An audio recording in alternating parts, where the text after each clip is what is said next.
Well, 1 week down, 16 to go. Welcome to week two, everybody. Some of you would be happy, some not so much.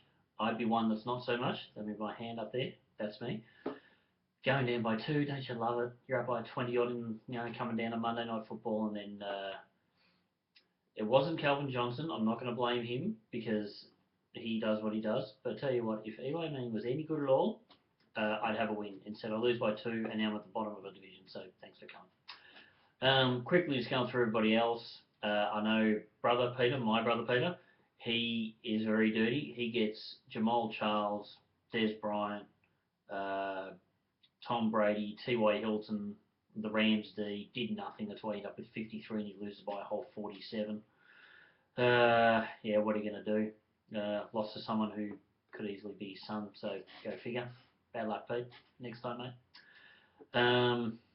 Just as it loads up here. Who we got? We got Jonestown, so Luke has a win over Paul. Gets up by 11. Just a good solid week. Paul's not happy. Rogers, Bush, Torrey Smith, Trent Richardson don't help.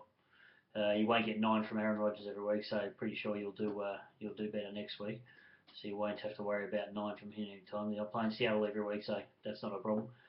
Simon kicks off from where he left off last year, sorry.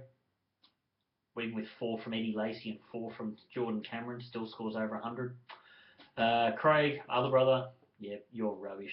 Should have turned up to the league, to the draft. Don't work on that day. Don't work on that day. Can't do it. That's what happens. So anyway, I shouldn't talk because I lost someone who didn't turn up to the draft either. So you know, last one, Elliot turns up and has a monster behind Lynch, Luck, Julius Thomas. I mean, Lynch and Julius Thomas had 5 touchdowns between them, so you get 2 guys doing that. You're probably going to win most weeks. Even so, not brother Peter. Still had Stafford. DeAndre Hopkins had a good game. Still scored 96. Would have beaten most teams. Doesn't win this week though. So this is late Thursday night. By the time you guys see this, it'll be Friday morning, and the teams for the Thursday night game. So Pittsburgh and I can't think of the play Baltimore. They'll already be going. So get your teams in. Don't miss out. Plenty of waiver picks already going on, so everyone's getting into that. A couple of things I just want to touch on that sort of didn't get explained in the initial email that I said was about, I suppose, how next year's drafts will go through as far as where people finish and everything. So what will happen is, 4 teams will make the finals, so 6 teams obviously aren't. Those 6 will go in effectively into a lottery. So what will happen is the team that finishes last will get 6 chances. Second last team will get 5, so on, so on, so on. Ends up being 21 overall chances. So last team will have 6 chances out of 21 to have a number 1 pick next season, and that's how it'll work from there. I'll work out how I'll find some random thing online to generate the who gets what, but that's how it'll work. As far as who then makes the finals, so that'll be pick 7 to 10 when we draft next year. The team who wins will have pick 10. Team finishes second 9, third 8, and fourth has the 7th pick. So they'll just work themselves out. There won't be a lottery with them. Just the bottom 6. So hopefully we'll avoid people sort of packing it in at the end of the season. So even though if you finish last, you're not going to get the number 1 overall pick. It won't work like that. So it'll make you sort of play it out. You can trade, that kind of thing. So it'll just make it a bit more interesting. If you're 2 and 8, you've still got something you can still play and still try to get in there. So it's to avoid a bit of that. Also, the way the draft will work next year. Now, apologies for not doing this at the time when we drafted this year. I've been told by people it hasn't really affected how they drafted, so hopefully everyone's the same. But what will happen is we'll still have the full 16 rounds.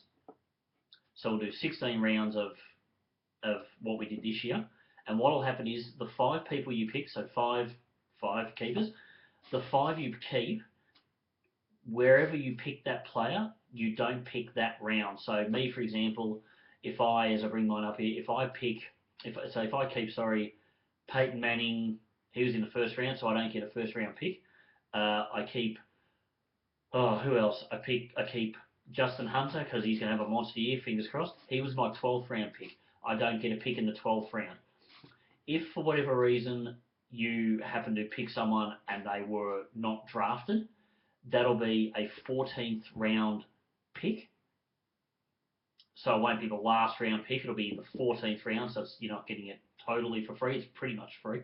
So if you happen to keep more than one player that wasn't drafted this year, one will be the 14th round, next one will be the 13th round, so on and so on. But don't really see that happening. It might, but if you happen to keep someone, I picked up Justin Forsett. Who knows what's going to happen to him next year? He might be a starting back on the Ravens for all we know. He would be a 14th round pick for me, or others who have picked up a free agent that's really good. So that's how that'll work. So we'll still go through the whole 16 weeks, and then you'll keep your player from there. So, but I've been rambling off long enough. This is another 6-minute one. This is going to be really short, but well done for those that win this last week, and good luck this week. And if there's anything else to update, I'll keep you guys in touch. But all the best, and keep the trades coming, and keep the messages coming, and hope you guys are enjoying it. I'll talk to you later. See ya.